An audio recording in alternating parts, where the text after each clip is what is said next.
कधी पिठापुरी तर कधी कुरवपुरी, कधी गिरणारी तर कधी गाणगापुरी. गुप्त संचार तुमचा या समस्त भूतलावरी. दिगंबरा दिगंबरा, श्रीपाद वल्लभ दिगंबरा, हा एकमेव नामघोष तुमच्या प्रत्येक सेवेकराच्या ओठावरी. तुम्ही श्रीपाद प्रभूचे भक्त असाल तर हा व्हिडिओ शेवटपर्यंत ऐका, अशी त्यांची आज्ञा आहे. व्हिडिओ आवडल्यास व्हिडिओला लाईक करा आणि कमेंटमध्ये श्रीपाद प्रभूंचा जयघोष करायला विसरू नका. तुमच्यासाठी बंद नशिबाचे द्वार उघडले जाते. कधी कधी ज्या गोष्टी आपल्याला सर्वात जास्त त्रास देतात त्या आपल्याला जीवनाचे सर्वात मोठे धडे शिकवतात. लांब उडी घेण्यापूर्वी 4 पावले मागे जावे लागते. परिसापाशी सोने व्हायला रुपयाचे लोखंड व्हावे लागते. तसे गुरुचा पाठीराखपणा असून आपल्याला जी अधोगती वाटते ती पुढच्या महत्त्वकार्याची पूर्वतयारीच होय. गुरु आज्ञेप्रमाणे वागणाऱ्याला कधीही नड येत नाही. राजाच्या राणीला दुपारी जेवायला कसे मिळेल याची काळजी नसते. तसे गुरुचा आधार आपल्याला आहे असे ठाम समजणाऱ्याला कसलीच नड असणार.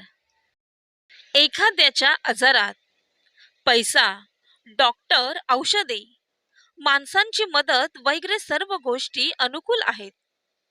पण त्यात भगवंताच्या कृपेचा हात नसेल तर सर्व व्यर्थ आहे. याच्या उलट भगवंताची कृपा आहे पण इतर गोष्टीचा अभाव आहे तरी काम भागते. म्हणून सर्व बाबतीत भगवंताच्या कृपेची गरज आहे आणि ती मिळवण्याकरिता त्याचे नामस्मरण हाच एक मार्ग आहे. आजवर कुणालाही विषयाने शाश्वत सुख आणि समाधान मिळाले नाही. असे सुख आणि समाधान मिळवण्यासाठी आपली वृत्ती भगवंताच्या ठिकाणी स्थिर ठेवणे हा एकच उपाय आहे. वृत्ती नेहमी एकाकार व्हावी पण ती विषयात न होता नामात व्हावी, हेच सर्व संतांचे सांगणे आहे. मी जितका प्रपंचाची काळजी घेतो तितकी नामाची घेतो का, याचा प्रत्येकाने विचार करावा. प्रपंचातले आपले कर्तव्य अगदी मनापासून केल्यावर जी परिस्थिती निर्माण होईल तिच्यामध्ये अत्यंत समाधानाने राहून नामस्मरणात काळ घालवावा. सुख हे बाकी कशात नसून आपल्या आत्म्यात आहे. आत्मा सर्व सुखरूप आहे. आपले ध्येय काय असावे हे ठरवण्याची बुद्धी माणसाला आहे, ती खालच्या प्राण्यांना नाही. हाच माणसात आणि त्या प्राण्यात फरक आहे. प्राण्यांना प्रारब्धाने आलेले भोग भोगावे लागतात, त्याचप्रमाणे माणसाला देखील आलेले भोग भोगावे लागतातच. पण भगवंताचा पाठिंबा ज्याला आहे तो मागे पुढे सोयीने भोग भोगू शकतो. जगातल्या घडामोडी जशा चालतात तसाच आपल्याही सर्व गोष्टी प्रारब्धाने चालतात. आपण जे मिळवले आहे ते स्वतःच्या प्रयत्नाने मिळाले ही कल्पना गेल्याशिवाय देह प्रारब्धावर टाकता येणार नाही.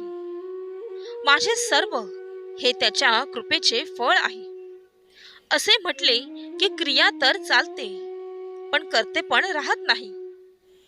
पुष्कळ गोष्टी अशा आहेत की त्याच्याकडे बोट दाखवून त्याचे कारण अमुक असे आपण सांगू शकतो, पण काही गोष्टी अशा आहेत की त्याचे कारण आपल्याला दाखविता येत नाही.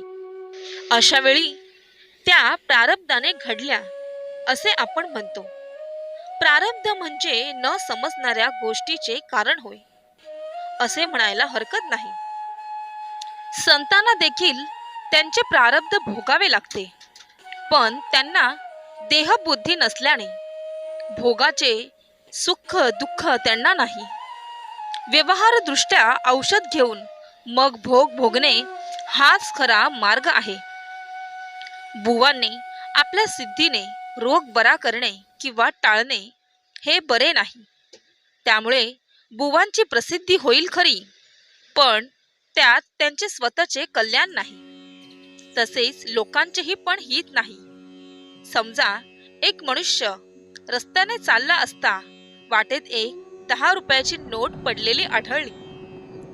पूर्वसंस्काराप्रमाणे ती उचलून घेण्याची वासना त्याला होईल, पण ती प्रत्यक्ष उचलून द्यावी किंवा न घ्यावी हे ठरविण्याचे स्वातंत्र्य त्याला आहे. म्हणून प्रारब्धाने देहभोग आपला असता त्यामध्ये मनाची वृत्ती कशी ठेवावी हे स्वतंत्र आपल्याला आहे, ते प्रारब्धावर अवलंबून नाही. भगवंत सगुणात आला की त्याला देखील प्रारब्धाचा नियम लागू झाला. आपला जन्मजात स्वभाव जरी वाईट असला तरी अभ्यासाने तो खात्रीने सुधारता येईल. जोपर्यंत आपल्या अंतकरणात अवगुण आहेत तोपर्यंत आपली प्रगती होणे फार कठीण आहे. शेत पेरण्यासाठी ज्याप्रमाणे जमिनीची मशागत करायला पाहिजे, त्याप्रमाणे भगवंताचे प्रेम येण्यासाठी आपले अंतकरण दुर्गुणांपासून स्वच्छ केले पाहिजे. एकदा असे अंतकरण शुद्ध झाले म्हणजे भगवंता वाचून दुसरा कोणी नाही ही भावना टिकवणे म्हणजेच अनुसंधान ठेवणे. हे फारसे जड जात नाही. अनुसंधान हे आपले ध्येय ठरवून त्याला अनुसरून बाकीच्या गोष्टी कराव्या. त्याकरिता सर्वांनी मनापासून ज्ञान घ्यावे आणि आनंदात राहावे. या विश्वाच्या प्रत्येक कणकणात देव वास्तव्य करतो हे लोकांना माहीत आहे. देव सर्वत्र विराजमान आहे. अगदी आपल्या शरीरातही देव वास्तव्य करतो. देव जरी आपल्याला प्रत्यक्ष दिसत नसला तरी त्याची उपस्थिती जाणवते. अशी अनुभूती अनेक वेळा होते आणि ही अनुभूती केवळ अशा लोकांनाच प्राप्त